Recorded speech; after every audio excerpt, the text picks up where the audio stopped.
Today on Talk About That, I go pants shopping in Mexico and ponder the real reason women like tall men. Meanwhile, John refuses to moisturize and eats key lime pie in bed. Plus a conversation about secondhand embarrassment, shame, and babies in restaurants. Today's episode is not sponsored by Panera Bread. Where else can you get a grilled cheese sandwich and a cup of soup for only $15? It's go time.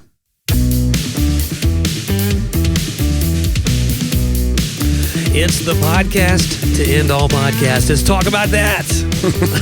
I'm John here with Jonnie. I like the sound of that. That's a pretty ominous intro. It's too dark. Yeah. Is that what was it, the war to end all wars? Isn't that what people used to say? Yeah, and which war was that? World War I? That is correct. But did they call it World War I? No, they didn't know there was going to be sequels. See, because that's a really pessimistic thing to do. Like, look, we're going to call this World War I while you're in it. Like, It'd have been weirder to call it like Star Wars did, Episode 4. Like you start with Episode 4. Like we know there's going to be We know there have been prequels. Right. Yeah. You're going to love it. Yeah. You get to see Hitler as a boy. Oh, you don't want get to that. see how he became Darth Vader. And what did they call it, though, then? The Great War? That's correct. I only know that probably because of hanging out with you. John, Wow. you've broadened my horizons You know and what- all of our horizons. You know what that tells me? What? The educational system failed you. Oh, we knew that. We knew that. I'm kidding. Thank you for the compliment. I take I mean, it. I may have known. You know a lot of stuff. Okay, hold on. What started World War I? Wasn't there an assassination Yes. of some Archduke Archduke Ferdinand? Yep. And he was shot in traffic somewhere, right? Wasn't he like in his in- carriage? Or in his, was he in a car? He was in a car. I think. Okay, early car. It might have been a carriage. It's a great question. Yeah, it was 19. That would have been. I don't know if he was assassinated in 13. The war was 14 to 18. Well, cars were not very common at all then, right? We don't know when the first. We need researchers, but No, yeah, they're- Archduke Ferdinand shot in his whatever. Yeah, he's Austrian, if I remember correctly. And the deal was with that war, and that's why you see so much talk about it today. It was about what George Washington would have called entangling alliances. So the global alliances then, because they had assassinated, one country's leader, then the Right. other You gotta country, choose sides right, now. You have to now because you're already in a treaty or an alliance. Yeah. Come to the aid of your allies. So suddenly all the world, basically in Europe, had all these alliances, and suddenly they're all fighting each other. So, yeah. I mean, that's a gross oversimplification of the causes of World War I, but yes. Well, that's what we do. We grossly We oversimplify. boil it right down. Speaking of boiling things down, I had a moment the other day, and I don't know if I'm the first person to ever think this, but I'm walking with my wife, and I am I'm probably 14 inches taller than my wife. Yeah, I think she's 5'3", I'm 6'4", so yeah, I'm 13 inches taller than my wife. And I realize that she always gets the worst angle of me. And I always get the best angle of her. Like when a woman takes a selfie, she holds the camera up here. When a woman does, I think when all people do. That's what I'm saying. Like, people know this is the best angle. The bags in the eyes go away. All the things go away. You're not looking at my nose. Curry must think I'm a goblin. I think this is why. Listen, but here's the deal. She also knows what I look like for real. She's seen me in photos, so she knows it's not it's a distorted image that she's getting. But so she's able it's to still put a more pleasant experience. she's able to put the two together. Okay, this is not a monster, even though I may see him that way. And here's the best part for her. She knows that I always will see her at her best possible angle. I believe, John, this is why women do not like dating men shorter than them. You think this is the reason? I think it's narcissism. I believe they want us to be their little funhouse mirror selfie sticks, walking around, seeing them like little, beautiful princesses that they are. And what happened, to distort it, like, I do not know what my wife really looks like, is what I'm saying. I would like to. And she doesn't know what I really look like. All she knows is, hey, Lurch, you got a booger. That's what she sees. She knows the worst parts. I would like to speak on behalf of women everywhere Okay. against number one, your gross misogyny, to say, I don't know if all women want to look like princesses and those kinds of things. I will agree, You want to be seen in your best light, though. And I, as a gigantic person... But how many lights could you possibly put on you, Jonnie? You know what I'm saying? Yeah, it's not going to get much better, but it's going to get me closer. What needs to happen is... To attractive. You need to start wearing, like, a mirror. I need that's a 7 foot... I need Curry to either get some platform shoes, or I need to find me a 7-foot tall woman and just move on. There, I said it. It probably wouldn't work out either, because then my personality would come out. You know, even if she's like, "Well, he's not bad looking," and then I would speak, and she'd be like, "I'm out of here." Yeah, this is. And I'd come running back to Curry. I was gonna say the fact that listen, I gave into the reality a long time ago. Yeah. That the fact that my wife says, I believe her, that she finds me attractive. This is nothing but a God thing. There has to be something going on in another realm in order for that to be. Well, Albert Brooks used to have this theory that, and he said it, and there's a movie that he did called Defending Your Life. It's about the afterlife. But he talked about it, he's like in heaven or some purgatory in the movie, and this waiting area. And he's talking about his problems in his life. He's a very neurotic person. If you know Albert Brooks movies, that's his whole ethos is he's neurotic. I saw this movie actually years ago. He talks about you should only marry someone who is just attractive enough to turn you on, and that is it. Any extra attraction only causes problems. And then she goes, so what are you saying? He goes, my wife was way too attractive for me. Because his theory was like, if she's way too attractive, you get insecure. You thinking other people are going to take her from you because you're not attractive enough to be with this person. Insecurity take. So he had all these theories about it. And obviously it's a joke, but there is something to the idea of like, if you're way too attractive, if you see something that's a way imbalance in the relationship of attraction, it can cause issues. Unless you're very like mentally whole and you just can deal with the fact that like, look, I know that she's with me. Look, I make a lot of money. I'm very smart. Whatever it is that you think like put you over the top. But what if you're with an attractive person? Yeah. And you also don't have all those other things? Like the way I look matches the character and the potential and the ability and the capacity, all of it. What then? Like, I don't know. And it's not getting better. It's not rhetorical. Like, I need help. It's not getting better either because for it's this or worse for the rest of our lives. Like, you don't get better. It's not getting better. I'm 40. Didn't you say you went to the foot you went to the foot doctor today, the dermatologist? I went, well, yeah, not the podiatrist, but just a regular dermatologist. And because I had to have the second round of freezing on a plantar's wart on my heel. Yeah. That's a very old sentence you just had. First of all, dermatology, I don't know if we talked about this, but dermatology, to me, I think of like, it's an old person thing. Like, hey, is this an irregular mole? I had to ask her. On is one. I was this like, hey, okay? this thing just showed up. The edges on this look weird, and I want to keep an eye on it. But really, dermatology, like if you're a kid, the thing I think about is acne, but I don't have kids, so I don't know this, but I'm just trending this way and thinking, is acne better now? I remember kids being covered in acne when I was a kid. Yeah. And you just accepted it. And now I just see boys, they have these the clearest faces, most boys. And I'm thinking, what happened? What's going on? I think. Did we fix acne? No. Oh, okay. I have found, because, you know. I'd be glad if we did. I'm not mad if like I had to go through, it's like the student loan thing. I had to pay off my student loans. Everybody else should be in debt forever too. No. Yeah. It's like, listen, I had to have acne, but if you don't have to have acne, please don't have acne. It's awful. Yeah. Okay. I will say this too: the student loans I had to pay off are a lot more than the ones I had to pay. That's true. I didn't have student loans. Yeah, and a house cost $5 or whatever. Parents bought their house for $12,000 for real. No, I have found the middle schoolers. No, acne's not cured. I do think they have better treatments, and I think that the kids are cleaner than you were. I think just me in particular. Just you. Yeah, I don't know about everybody else, but like they bathed daily. Okay.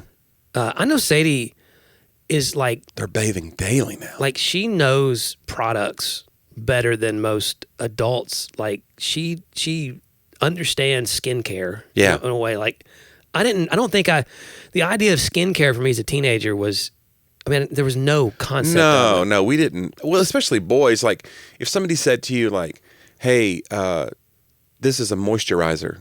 You'd be like, get that away. What are you doing? Get that away from me.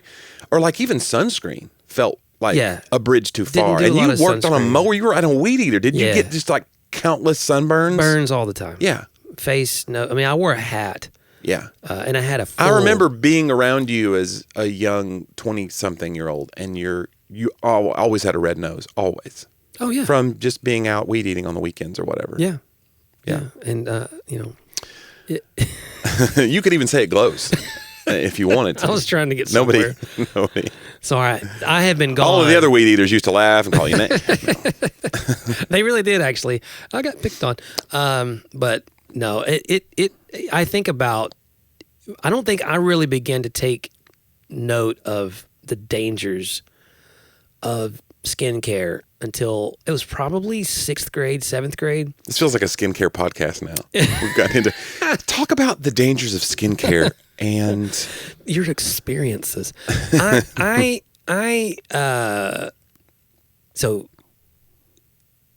went on a vacation with a friend. Yeah. And I remember these because this was during the Jordan Barkley NBA finals. Okay. That'd be 94. I went with my friend Ben several times with his family. They were just fantastic. And we were like at Navarre Beach and that sort of area. Uh-huh. And he and I would watch. We'd be there, it feels like we'd watch pretty much the entire NBA finals. It happened like twice. It was always Jordan versus, whomever. Right.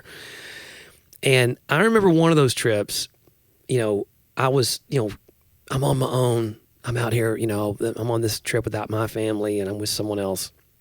And I think that the mom had been like, you should probably put some sunscreen on. I got this. Like, I was just living life, man. Like, I'm going to experience the world. And I think I see that with teenagers. Like, I have the ability now to affect the world as me. Yeah. And to absorb the world for myself. Mm-hmm. And it's going to be great. And you feel invincible. Yeah, it's going to be great. Like, I'm in charge. So you're like, what is sunscreen? It's like Tom Cruise riding his motorcycle without a helmet. Yeah. Chasing the plane on the runway. He's like trying to keep speed with it. And you're just like, where's his helmet? Put your helmet on. Put your helmet on, Tom Cruise. Because he's really doing that.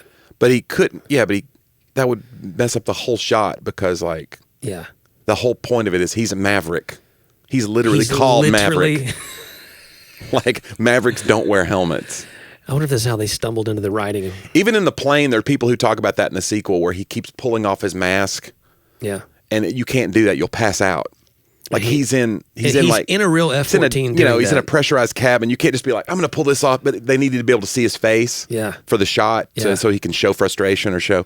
So he kept doing that. And people who are pilots are like, this is where his lungs would explode, or I don't know what would happen. It's like they're like giving their plane speak. I don't really know what would happen. I don't know what would happen, but it's not good. He would probably just like lose consciousness, I think. Well, I think I've maybe fell asleep or something on the beach one day. Yeah. Oh no. That's the worst. I had a shirt on, thank God.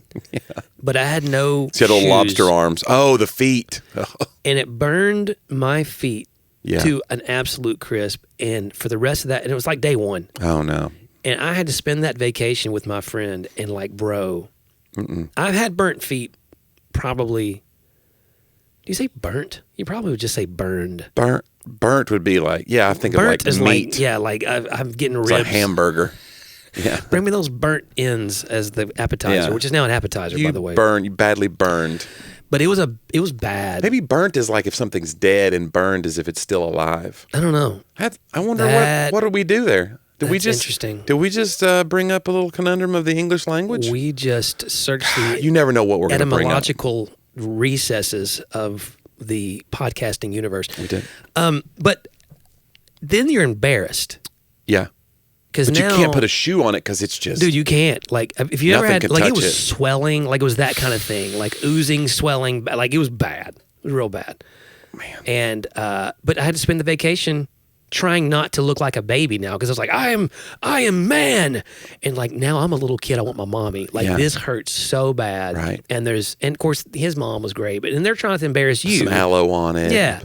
But even then, it does nothing. Like a bad burn, you're going to be down for a week and a half at least. I mean, it's going to just hurt. And then it's going to peel. So after that, the one thing I do, and I just got back from the beach, and I apologize to our listeners. Yeah. Tell me about your skincare regimen, John. We do, guys, I moisturize every morning. We missed a podcast or two in the last few months because as you know, my health crisis, and if you haven't, heard of that whole story, go back and listen. Talk about that podcast. Hang up and listen. .com. Yeah. But this time there was fall break, and they moved fall break this year to 10 days instead of 7. Oh boy, this feels like you went from a health crisis to a wealth crisis. I had to take 10 days because I'll say this: since I took 10 days, I am in a wealth crisis. I'll tell you that's that. true. Yeah, you put yourself in a little hole. Because you can't eat at the beach. Right now we all know about the inflation problem. Are you going to say, well, I can't just get groceries and put them in the condo? Well, we would eat sandwiches on the beach and stuff. Yeah. But no, Johnny, at night we must have filet and lobster. Oh, right. I forgot. It's a rule. But you can't go out to eat at the beach for less than $100. I mean, it's because we had a friend with us part of the time. So we had 4 of us. Mm-hmm. That's only $25 a piece, Johnny. Whew. So if you get an appetizer or 2, this is or maybe 3. I will say this. I have not stepped on a scale before. Don't do it. No, don't do it. Or after. Don't do it. But, I had been really good for about 3 months. Yeah. Keto. And I did run. Out of the 10 days, I ran like half the time. As you were doing it, you're preparing your mind for the gluttony that's coming. Yeah. Is that what you're saying? And gluttony did come. Oh, yeah. And it may or may not still be here. See, that's the hard part. Is like, look, we're just going to enjoy ourselves. And we did. We start off, she brought a couple keto things we might have while we're down there. And by day 0.5, it's like, nope. Because once you start, nope, I'm having that bread, I'm having that fried seafood. You're just going after it. By the end of it, you're eating, key lime pie out of a tin in the bed. It's 2:00 in the morning, and it's glorious. Like Caligula in there. It's crazy. I will say, Laura and I don't think we came up with this or anything. Obviously, I believe the Hebrews did. Or God did to the Hebrews, but there is a time for feasting and there's a time for fasting. Here we go. So that sounds like something I really, somebody that's just going to be really gluttonous says to justify. Somebody who was being gluttonous did say it and did justify it. But guys, there's a time for feasting, and you're like, yeah, and this ain't it. Okay, but there's a time for fasting. We're in an elevator. Put down. You have a turkey leg in each hand. Look, there's a time and a place for everything under heaven. And could you hit floor 4 for me? This is that time. I don't want to put down my sauces. Now, how does he have a turkey leg in both hands and sauces? He's holding that between his knees. You're in a seated position. He's holding one of those sits on the wall without a chair. Yeah. I would say I probably gained 10 pounds. No. I'm not going to measure. John, you look great. I'm not going to weigh, but I could tell. I have 2 pairs of jeans that I wear. Mm-hmm. And they're the ones that Laura, I'm going to use this term, encouraged me to buy before we went to New York last year for Good Morning America. That's fine. So they're nice jeans. Yeah. But they're not the Costco jeans I normally get. No. You know what I'm saying?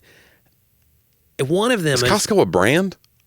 Costco, no, but they carry brands. Yeah, okay. Yeah. But they're not Costco brand jeans. No. They have. You got to buy like 12 pair. I bought a pallet of jeans, sweetheart. Hope these fit.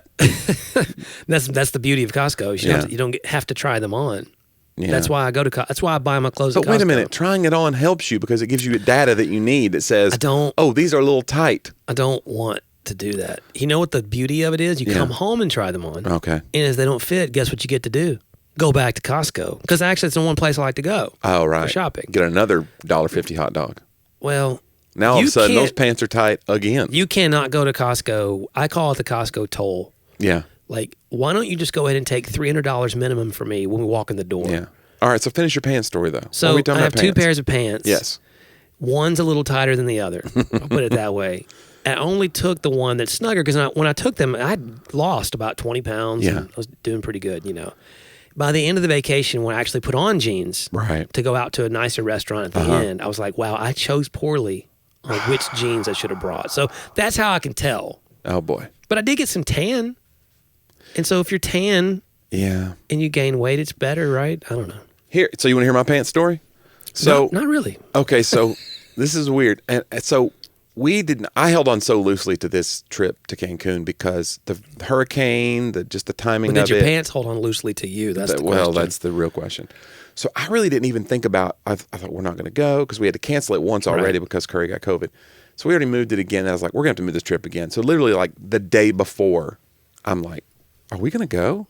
The weather was like you were like right up to the edge. So I go, I think we're going. So the flights were already in place and everything, but I was ready to pull the plug on it. And then I just threw a bunch of stuff in a suitcase and we go. And now the last time we went, we stayed at a place where it was like, they had like business casual was like the highest whatever. There were no restaurants in the resort that were like formal. Yeah. But I brought a suit coat anyway and I got my black jeans. I'm like, we're good. Can you say business casual in Spanish? I cannot. Okay. But so I was like, all right, we're fine. But I didn't bring like a suit with me.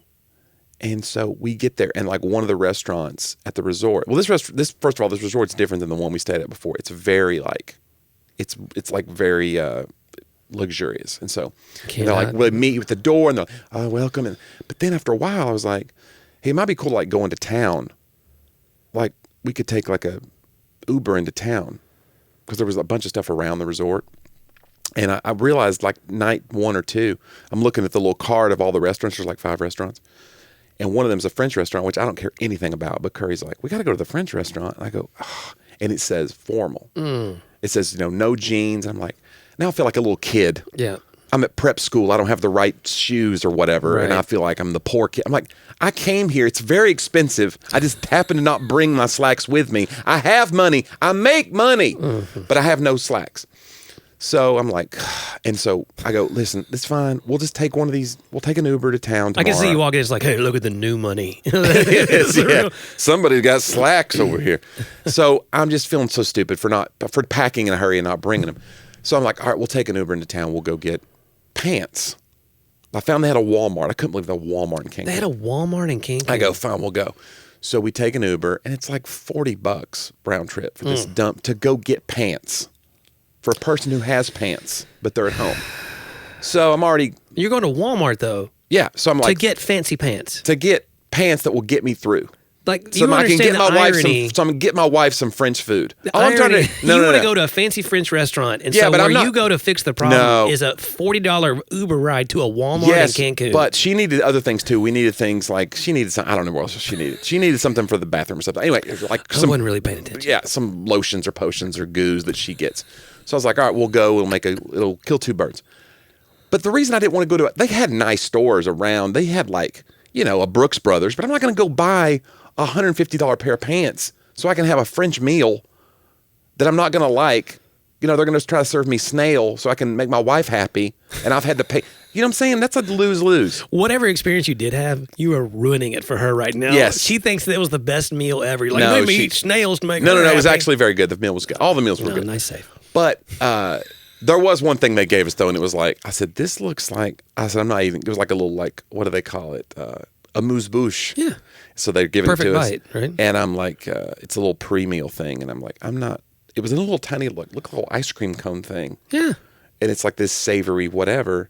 And I think she said later it was goose liver. It's like foie gras. It's some kind of thing. She goes, you would not have liked. I go, what was it? I gave her mine. She goes, it was a lot like cat food. And I go, okay. So I made the right call. So anyway. Okay. But anyway, so we're there. We're at Walmart. And they have these pants. And I'm assuming sizes. I'm like, I think there's no changing room. And I get these pants. And there's no hem in the pants. They're just ragged at the bottom. And I think that's just what they do. Like, you just hem them to whatever length you want. You mean like there's just like string? They're just string hanging off the bottom of these pants. And I'm like, this is already so good. I don't think that was a Walmart. I don't know where I was at. There's got to be a global standard here on Walmart. So there wasn't. And so I'm thinking, and I'm not trying to besmirch Mexico's pants policies. I'm just saying these pants were not done. They were not completed. And I'm like, okay. But I knew they were long enough because they were like made extra long. So I was like, these actually might be 34s. They might be long enough. Because I technically have a 36 inseam. I was like, these might be long enough to get through. I can put these pants on. What did you do? Like get safety pins and... No. You just wore them with the threads No, hanging? worse than that. I get them back to the hotel. They're tight. Oh. They're like, I can fit in them, but it is a biscuit can situation. And I'm thinking... I'm not doing this. I'm not going to just like hold in my gut the whole meal to get through. So like by day 4, by the time we went to the restaurant, I was noticing like other people going in, they had like black jeans on, or I was noticing like some people who are wearing like suits, but they're wearing tennis shoes with them because that's the way people do it now. They're like, oh, these are my suit shoes. And you're like, those are Adidas. Yeah. So I was like, I can get through. So I put on my dark black jeans, black dress shirt, black coat. So I had like the full-on Johnny Cash look. And we went and we ate our French food. Nobody said a word to me. Well, a coat fixes everything. And then at the end, it does. That's what I felt. And so by the end, I had these Walmart slacks just sitting on the dresser folded neatly. And Kurt goes, what are you going to do with those? I go, there's no reason to bring them home. These are not. And they're very stiff too and starchy. They were just not. Well, you could get back in the Uber. And go take them back with my receipt and get my 200 pesos back. So say refund in pesos. I decided to leave them there. You donated them. I donated those. I paid it forward. Somebody out there. Someone out there came in the room and was like, these are the ugliest pants I've ever seen. Yeah. And I see why. They chased me down. Do not leave this Senor, your pants. It was weird though. Even when they came to me in the lobby, we were waiting for the Uber and they come over. Like there's concierge people and guest relations people, and they come over and they kind of go, because you're waiting in the area, this gigantic lobby, but you don't really wait there unless you're checking in. So when you're waiting there, they come over and they go, can we help you? And I go, we're waiting on an Uber. And they go, where are you taking an Uber? And I go, we're going into town. We're going to Walmart. And they go, what are you getting? It's like they kept questioning me. And it made me feel like very like they were like, why would you leave? Why would you leave this? And it felt so odd. So I told them, and then they were like, no, what you have is fine. And I was like, well, I just don't want to make a big thing. I don't want to like be stopped at the door. Yeah, they weren't going to stop have to go back to my room and wait. My wife goes, I'm going to have French food and you're going to you're going to get the sit alone in the hot tub. So anyway, it was weird. But that was the only like awkward. But again, you feel like a little kid. You're like, I didn't bring the right pants, I guess. You just feel stupid. But it happens. Isn't it funny how shame brings you back to another age so quickly? Yes. Yeah. Yeah. It's there is I know in the therapy world, that's a real thing. I mean, like that there's generally a point of shame if it's a repetitive feeling of yours comes back to something. Yeah. Some place inside of you where you were at an age, and usually I know my friend says between 8 and 12. Yeah. Somewhere in there, 8 and 12, which is I would go as high. To me, it's more like 9 and 15. Yeah, like doing the wrong thing socially is a big trigger thing. Like my brother used to always say that. He would see something crazy in a restaurant, and he'd be like, you got to look at this. And I couldn't just jerk my head around and stare. Yeah. Because I'm afraid the person's going to be looking right at me. Yeah. So maybe that's just I'm more polite than my brother. We could say that. But there's a thing of I don't want to be breaking some weird social construct. Right. Like if you sneak down to the better seats halfway through the show because you can, because nobody showed up for those seats. You're always afraid the usher is, and you feel like a kid. Like if you get told, go back to your crappy seats, you feel like a 12-year-old again. We watched a grandmother and two, I guess probably 12-year-old, look like grandchildren with her at the St. Louis game, the one where we watched Pujols was it 696, I think. Okay, so he wasn't at 700 yet. He wasn't 700 yet. And he won the game, basically. Yeah, I remember this. We talked about this. But we watched that happen. Mm-hmm. And the grandmother seemed like, oh, no big deal. They came and got her. Or they didn't come and get her, not the ushers, but someone came for their seats. Oh, yeah. And she'd intentionally tried to get to better seats. But before the game really started. Right. Which, you don't do that. You wait. And we were down, close. But yeah, there's that feeling of, I wish I was a person like her who wasn't embarrassed by that. Yeah. You know what I'm saying? Like, that's the thing for me. I'd be like, I'd never do that because it breaks some sort of rule. Mm-hmm. And now I'm exposed as not knowing what to do or not having. Yeah. I get embarrassed on behalf of other people. Oh, yeah. Yeah. Oh, yeah. You and I both do that. Like, I'll try to cover for them to make it easier for them to not have as embarrassing a moment. Yeah. I don't know. I look at people who don't get embarrassed easily. Laura's one of those people. she's a 2, which means she's a helper, which means, like she's everybody's person when they need something. And we used to get in arguments early in marriage because, like, and you were around for all of this because I know you longer than her. You were a youth leader. She also is more likely in those days. She doesn't do that anymore. But she would just say, it's when her 8 part comes out. she would just kind of something, that goes wrong. Yeah. And she'd be mad at me and say something to me in front of all y'all, all the youth leaders or something. Oh, right. And I'd be like, to me, that is the worst case scenario. Like the issue was really small, and she and I have always argued well. Yeah. I don't have a problem with arguing. I preferred it. But you're afraid to have a public argument because you're afraid, like, now every concurrent scene is viewed with that lens from the other people who saw that. I don't know if I ever worried about that it made, and that's what always make. And I bet listeners could probably identify with this because I hear this a lot when we do any sort of marriage thing. I would be like, hey, don't talk to me like that in front of everybody. Yeah. That's kind of the gist of it, And she'd be like, you care too much what people think, And that's the worst thing to say to somebody like me. Right. Now I'm really mad. And it's no longer over the issue. Yeah. I don't even remember what the issue is. Now, everybody cares what people think, though. That's the truth of it. But it's like now I was ashamed in the first place, and she wasn't trying to shame. That's what we had to learn over the years. Like, but I was like, and you don't? Yeah, that's the thing. Like, you don't have any. And of course, we all do. And so I was being too sensitive, and she was being too strong. That's what we learned. Right, there's a balance to be struck. As you go with that. I also learned that it's good.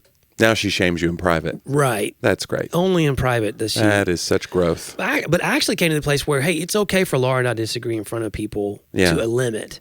Actually, it's probably healthy, especially for the kids around us, to know, like, hey, real marriages have.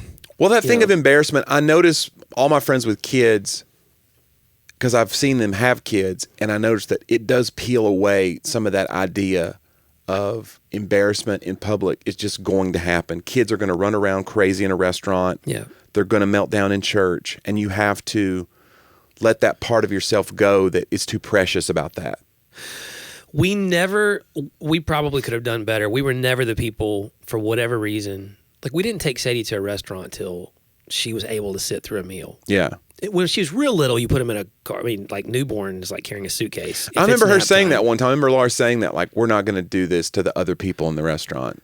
It's not fair to them. We had just for years been around kids and people, and it was. I want to say I appreciate it. It was going to. It wasn't about ruining just their time. It was we will not, and I think that's the helper in Laura. Yeah. And then the loyalist in me is like, I'm not going to be content if I'm making everyone else's experience miserable, even if they don't say anything. Right. I'm going to have now, if I have no choice, we're on an airplane or something. Yeah. That's what it is. That's fine. But if I have a choice, I'm going to make a choice to make this, right. So easier. For the first 5 years, you fed her through a hole in the door. And that's the policy. It's not for everybody. It's not. But that's how you raise your daughter. And I stand by the results are there. I mean, she's doing great. No, I don't know where that. I don't know where that. Like, I do think just getting older, maybe not just having kids. Yeah. There is a sense of like it's so funny with Sadie. Like, I remember being this way as a kid. If we have to have a real conversation, she's worried about who's listening. Oh yeah. I'm that way. Could be on a beach in front of, there's 2,000 people, and there's radios going and conversations going everywhere, and it's she's looking around, and it's like, and I actually told her on the beach one day, like, hey, I remember being a kid and feeling this way, but nobody's listening, and nobody cares. Right. People care about themselves. They don't care about your story. I mean, unless we're just making a huge scene or something. But as loud as I might raise my voice, I don't have a very loud voice, we're not going to have a freak out. Do you eavesdrop? Do you ever eavesdrop? If you're loud enough for me to eavesdrop, then yeah. Yeah. Like that does to me, like it was funny. Curry's a big time eavesdropper in restaurants. She loves it. Like, I notice it's like she'll get quiet and I'll be talking, and then she'll be talking back and forth with me, and then she'll get quiet and I'll be like, oh, she's listening to the booth behind us, because she'll get a smirk on her face like, these people.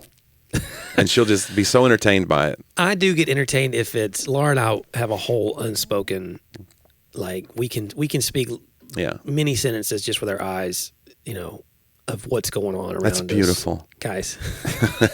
It does sound kind of poetic, doesn't it? It does, except it's like you're crapping on other people with your eyes. we can speak with our eyes. What are you speaking? I don't know, sarcastic stuff about other people. That guy's an idiot. What a jerk. Can you believe this guy? I love you so much. We speak that too. Yeah. But no,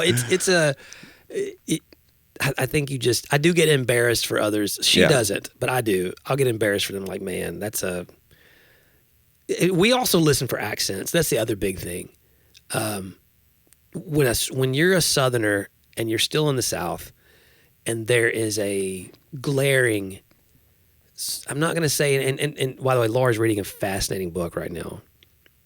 And it's, I think I just said Laura. It's Laura. She hates Laura. Don't ever say that. I didn't mean to. I have a little fever blister from the sun, so sorry, honey. Oh, my gosh. Yeah. My words were slurred. Laura. He had his calf or his foot frozen today. Boy, I did. And so, as it were, it's not a euphemism for anything. And if you're in the South and you hear, what the book she's reading is about, it's called American Nations. Mm-hmm. And it's like the actual history, and it divides up the country into regions that we don't name. Yeah. Like, instead of just saying, it's North and South, and it's, Mason-Dixon line, all that, like, actually there's all kinds of other things going on. Super right. Fascinating. There's layers. Within that, if you hear certain, again, I don't want to offend any listeners, so I'm going to be careful here. Here we go. But you hear an accent that is obviously not anywhere near the South. Yeah. And possibly not even the Midwest. Like, we're going into other areas. That's when Laura and I will look at each other, like, yeah, because it's just fascinating to us. Like a Boston accent, New York accent. Yeah, and if it's super loud. Yeah. And like, it's just like, it's a cultural thing. To go, you rarely hear. Now I will hear some Alabama friends. There is a distinctive Alabama accent. Oh yeah. Yeah. My Alabama friends will say things like, "Carry me on up to the Walmart." Yeah. Like, we would never say that in Tennessee. We would say, "Take me to the Walmart." Yeah. Right. Or tote me. Can you tote me over to? I've had people say tote me before. Did they say tote? Oh me? Yeah, tote. I don't think it's an Alabama thing, but I've heard tote. Carry me though is a maybe thing. That's an Appalachian thing. I carried him over to the school. Like, that's a real Alabama thing. I've heard people say in the South, like, I seen you, I seen you on TV, kind of thing. They leave off so, but there are, Laura and I will notice when the accents are not what we're used to. Like, I can handle. Well, they notice us too, believe me. No, we don't have accents. We get noticed. Yeah. I think my accent, I don't know, I think I've been told before that I don't have a strong Southern accent, but I definitely, when I do my show, I think I pour it on a little thicker, and I think I can vary the intensity depending on the audience. See, you can tell if they're really, really, whatever they need. I think, I don't know what it is. I don't know why I'm doing it. Maybe it's my own self-consciousness doing it, but I think a Southern accent can be funny in a joke, and so sometimes you can just throttle it up a little bit if it feels. You do, especially when you go into a character. You don't do a lot of characters. Yeah. But you do have, like, reactive characters. Yeah. Like, it's not a person you've named, but it's even when you do your accent joke. It's an untold Appalachian person. It's so precious. You do that, and you do another voice, Right. But I've noticed that your professional accent is different than your performing accent. Interesting. Like, your voicemail is very, like, you sound like you could be on the news. Oh, yeah. There's no accent there. You're like, well, that's just me being self-conscious. Hey, this probably. is Jonnie. Like, it's everything's wide open and not Southern, Oh, wow. And it's very like, oh, okay, he's a comic for the whole nation. Is what every time I hear your voicemail, which is a lot because you filter my calls, but every time there's like, man, this guy really is taking the world by storm. Who's listening to voicemails anymore? Are people leaving voicemails? No, I never leave you a voicemail. Yeah. There's no reason. Occasionally, anymore. But very rare. I'll just hear it, but. You would never say, "Hey, this is John." Like, you're more open, and I'm impressed. It's not a bad thing. Hey, can I say something about phone etiquette that we need to move on from? This is not a pet peeve. It's just one of those things, like, I noticed about myself. Is this like correcting me with etiquette? It's correcting the world, but a me in it. We know who's calling now. Okay, right. So when you pick up the phone, if it says Jonnie is calling. Yeah. Just go, hey man, there's a 0.0000001% chance that someone has taken my phone and called you.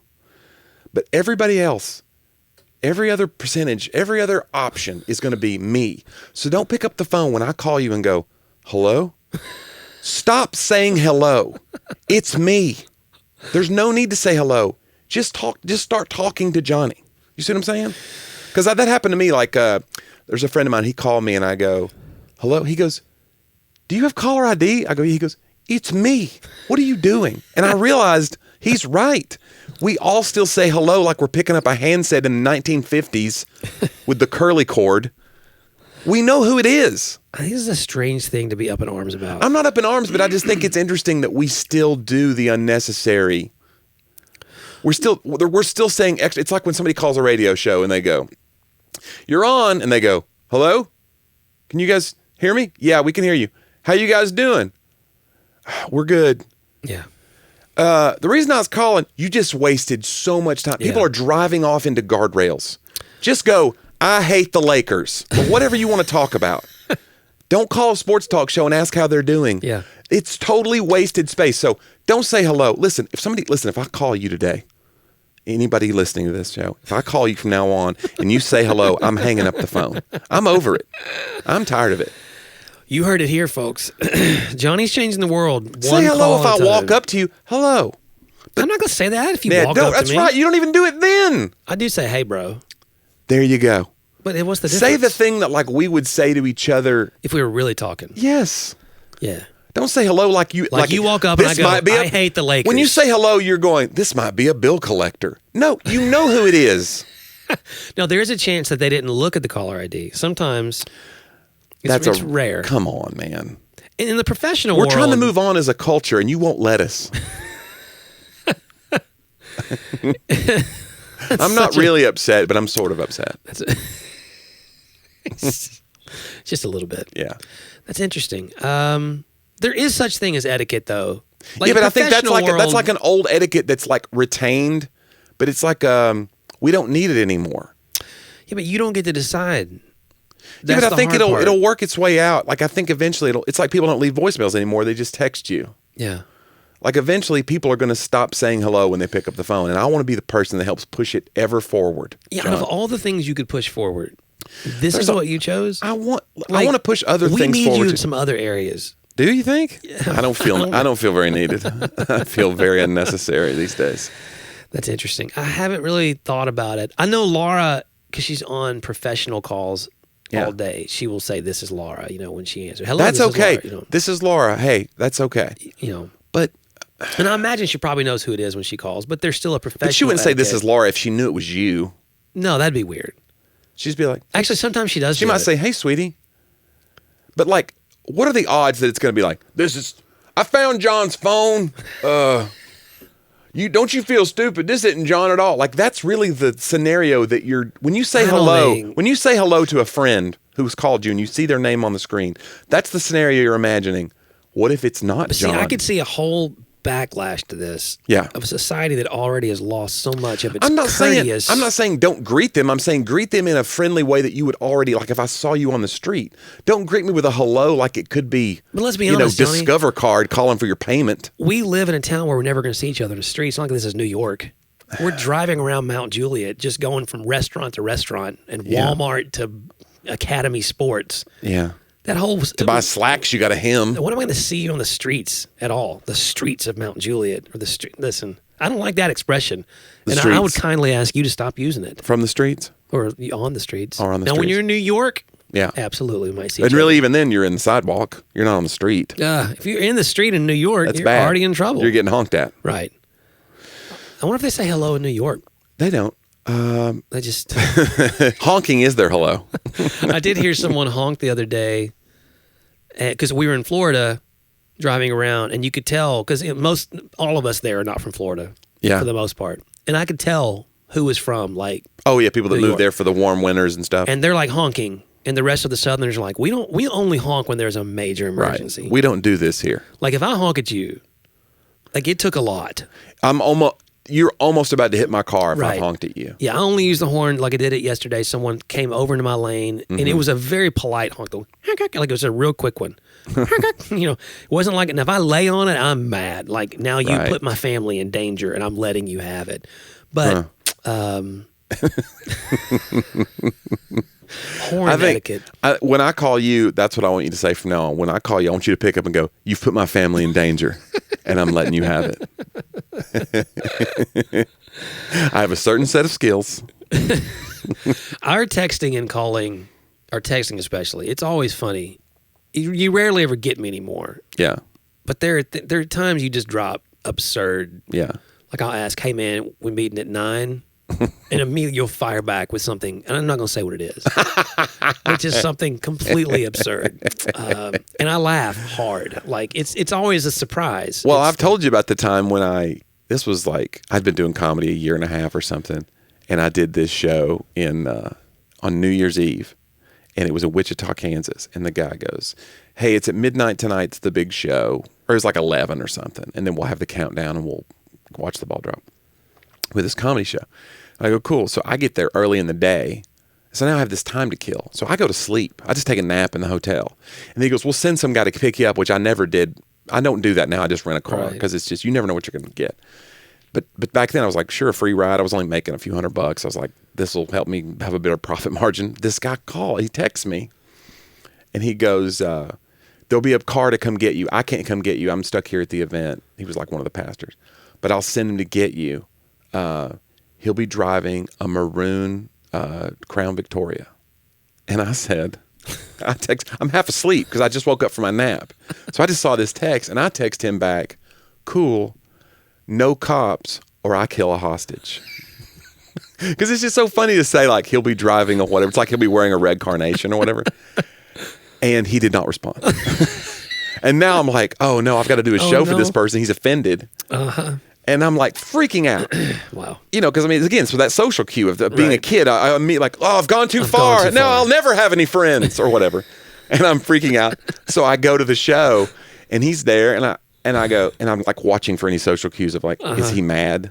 Is he like a little bit perturbed at he goes, "Hey man, they want to do a quick sound check and then we ready to go." And I go, cool. And then I did I didn't say anything. Well, I did the show. I was trying to wait till after I had done well at the show, and the show went really well, thank God. And then I got done, and so then I go, he goes, "Man, what a great job." And I go, "Hey, I texted you earlier. Did you get my text?" He goes, "Oh yeah, I got it." I go, "Well, you didn't respond." And I just thought, did I upset him? And he goes, No. I was just real busy. And I was like, "Oh, okay."